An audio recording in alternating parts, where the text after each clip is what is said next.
had this one since high school. It's been around a lot. These run about $3, $5. They're pretty inexpensive, and what they do, and this is why most people don't change strings often. If you don't have one of these, and you want to take a string off, you do this. And it takes forever. And really, really forever. So we finally get the string off, and then we have to do another one.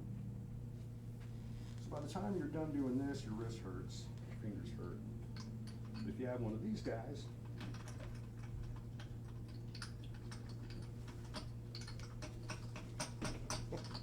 thank you, a professional tool. I use those in my shop. I have 3 different ones, all charged with different tips depending on what I'm doing. So the right amount of string, there's a few different ways to measure it. One of the common ones is to tell you you need about 2 inches past wherever that string terminates. So on your guitar, your acoustic there, your first string, you measure it out to just barely past there. See that? That string, right about there. That string, right there. So not a ton of string on yours. You have a different style. We're gonna do your style right here. So you leave yourself about 2 inches of string. This guitar has what we call vintage style tuners. We poke the string, there's actually a little hole. We poke it down the hole, bend it over, and then we start to wrap it. So one of the things that makes for a clean string job and keeping your guitar in tune, and one of the things I have constantly, as far as complaints from customers, my guitar will not stay in tune. I restrung it, took it to a guy, I spent $50 on a setup, and my guitar will not stay in tune. Okay, let's figure out what's happening. So when you restring guitar, you want to have nice, neat windings. You can see how I'm holding the string down with my finger, trying to get that string to wrap down the post. If we go down the post, it puts the right tension on the string, and it sounds good. If we go up the post, what it does is it changes the angle. So you can see this angle kind of bent over. Here's what happens if we were to go to the top of the post. The angle is extremely shallow and would create a lot of buzzing. See that there? This line represents a bad wrap. The string is the good wrap. So if you have a bad angle, that can create all kinds of things. So let's say we tune up. Most people would just tune and go, all right, I'm in tune. I'll start to play. Well, here's what happened, why you went wrong. Completely different note, right? Not even close to the same pitch. Again, we'll do it. Again, lower pitch. So stretching your strings, what I'm doing is I'm trying to help seat the string around that post so those windings lock up like a coil of rope, nice and tight against each other. When they do that,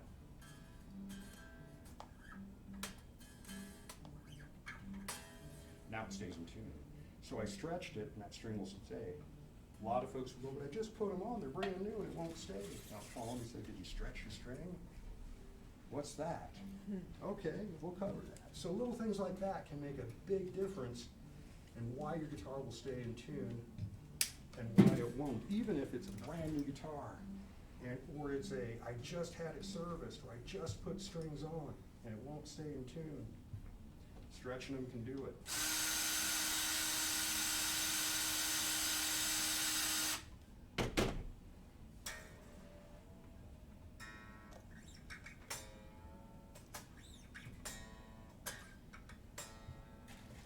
There we go. So it doesn't take too long if you kind of have a thought process in place of how you want to change your strings, what you have to do it, and that kind of thing. Now, there's some really good resources as far as books that are available to help you kind of figure out how to make sense of all these moving parts and what you might have brand-wise from one guitar to another. Pardon me a second. I'll switch mine.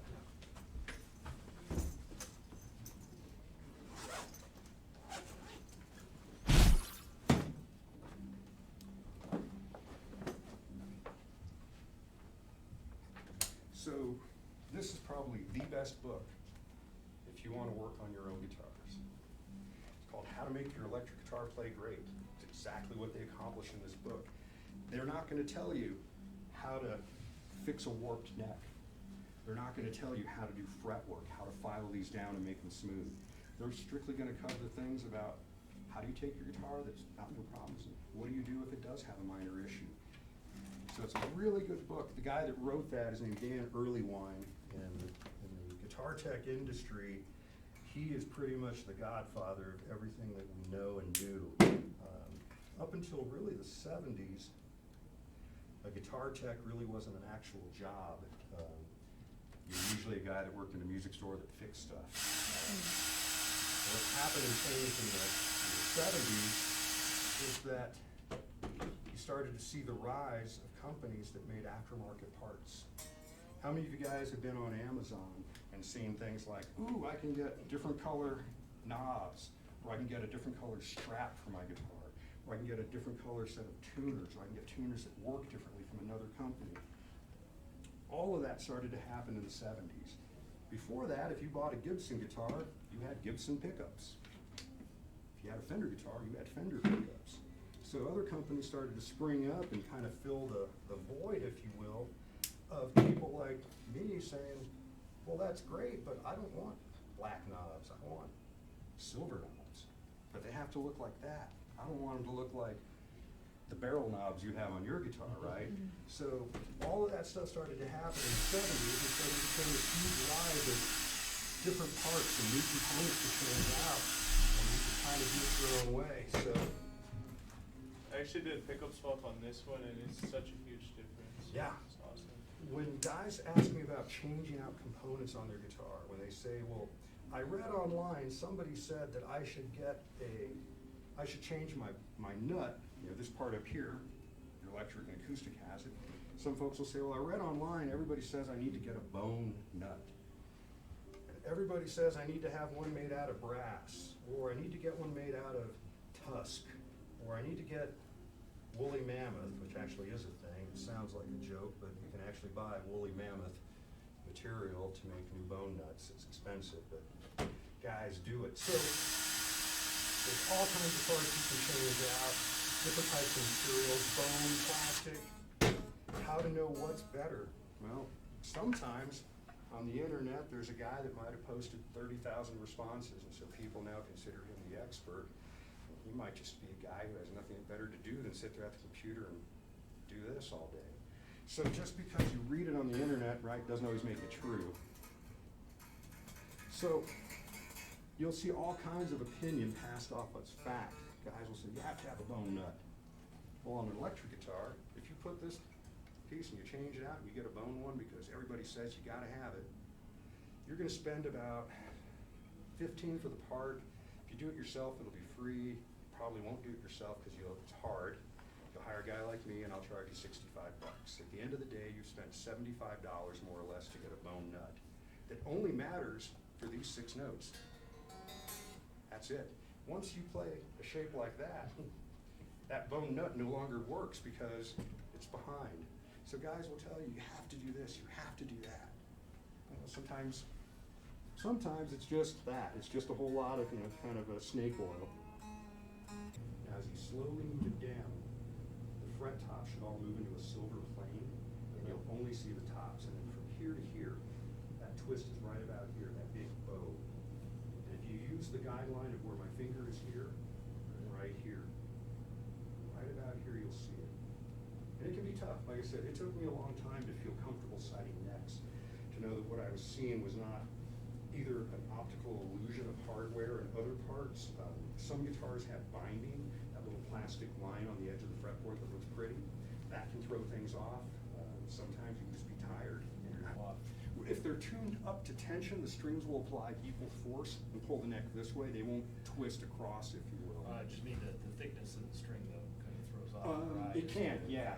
And some people will look and, These thin strings look like it's harder to see sometimes, right? Or it looks like it's tilted more on this Yeah. side than it is on this side, but it's because you're seeing the gap between the strings. Exactly, yeah. So that's why I always tell folks, sight it from both sides. Look at the other end, see if your neck is straight. Now they do make a lot of cheap, tools you can buy off at Amazon. They work for the most part. There's a company called Stewart McDonald that makes tools for the professionals.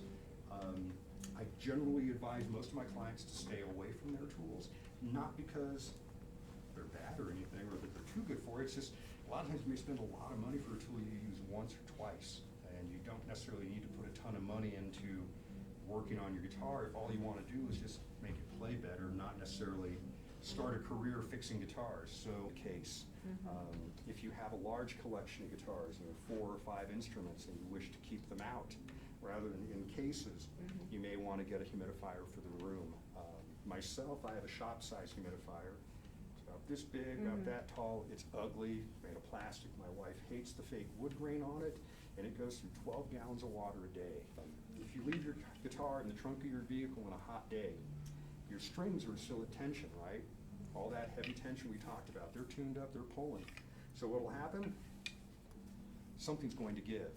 That glue will keep loosening, and it's going to loosen, and your strings are going to pull 160 pounds of force, and eventually that glue won't hold anymore. And so you'll see things like on this type of instrument, this piece right here will just pop right off. And you will come back in, and go, oh my God, what happened to my guitar? And get that glue loosened up. If you're really unlucky, it'll come off really slowly. And as it does, it peels the wood underneath it and just makes a mess. So all kinds of bad things happen in extreme temperatures. Good rule of thumb, if you're comfortable, your guitar will be. Don't leave it in cars, don't leave it in frozen garages for extended periods, that kind of thing. So, straighten the neck. How do you know when you should adjust the truss rod?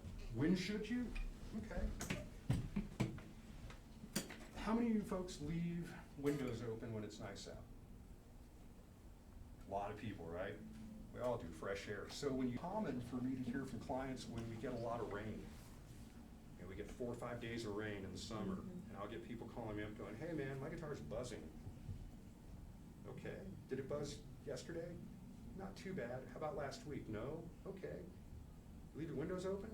I do. All right, it'll probably go away in a few days when the weather goes back to normal. So when you have a properly set up guitar, in other words, the strings are nice and easy to play. We're not fighting it. Our left hand doesn't hurt from holding strings down. If our guitar plays easy, that's when we notice all those little things going wrong. Because our strings are so close, all it takes is just a little change in the weather, a little bump in humidity, a little drop in humidity, and suddenly that guitar that played great plays horrible. Now, if you're a blues player and you have strings that are a lot higher, you don't ever notice that because that subtle change doesn't impact you. But if you're a guy that likes to play really easily, where you don't want to put a lot of effort into your playing, you'll notice that kind of stuff. So, any questions yet so far, like neck adjustments, or any thoughts about them, or? Okay, cool. Well, on my guitar, it's a little bit different. Yeah. I don't have that truss rod at the top. Would I have to take the neck off to adjust that? Yeah, break your guitar out. We'll show people that. All right. It is a rosewood fingerboard, like this. If it is a maple neck like this, disregard what I'm about to tell you. So rosewood fingerboards, steel wool is what we use to clean it. Nothing fancy. You want to get quadruple O grade, it's the finest stuff they sell. Buy a bag of this at Ace Hardware, it'll last you forever. You can use it for other things, but for guitar, you'll just use it to clean your fingerboard. So you just take a piece of it, and go ahead and come up here real quick. I want you to see what's going to happen when we clean old, dirty frets and they get shined up. So they're kind of dull, not real bright, right? And if you feel them, you even feel they're kind of chalky. Go run your fingers on the tops of the frets. See what I mean? Like they're kind of, they feel just, yeah, they feel a little tacky. So steel wool, and this is what we do. We take it and we go the length of the fretboard with the grain, so it hides any scratches. If we go this way, in certain light, you'll see a bunch of little fine scratches. So this way, it just blends into the grain line.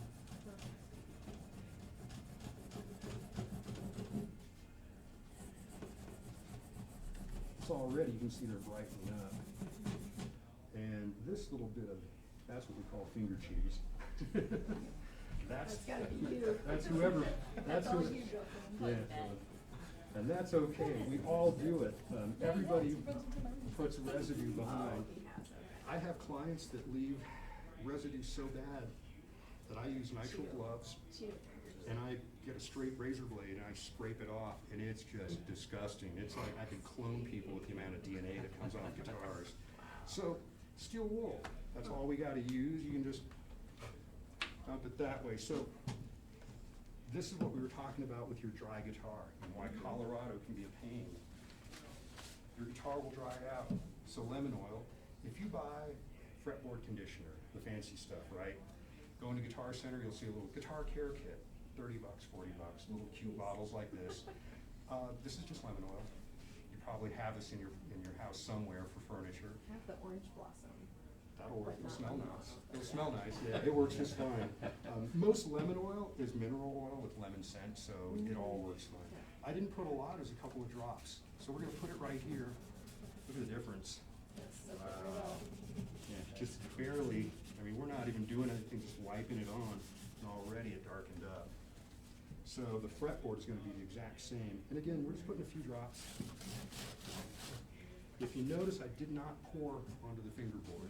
The reason is, these frets, they can loosen up, and sometimes the oil can float underneath that, and it can make it then get even looser. So we generally always put it on the cloth and just wipe it on.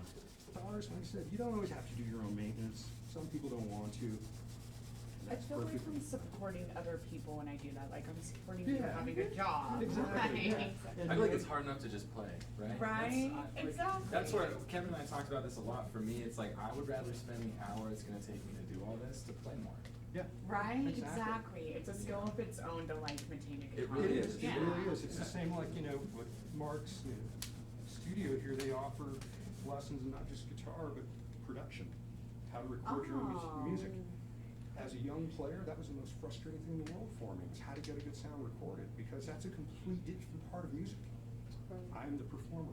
I'm not the engineer. I'm not the producer. I don't want to wear those hats. I want to play guitar. So yeah, there's so many things that, you can go down the rabbit hole of, do you want to learn all of this or all of that? But like I said, this stuff is, on most of these instruments we're talking about, this is fairly easy to do. If you have a weekend, you want to know how to do it. So I'm going to have you put a string in, and to show you real quick how you do it. So you just take the string, put it down that hole, a couple inches. So see how this has a little groove on the front of it? That lines up with the string and it points forward. Just put that in, you line that up, and then we just hold it in place. Look at the top of my thumb. If I press hard, see how it turns white right there?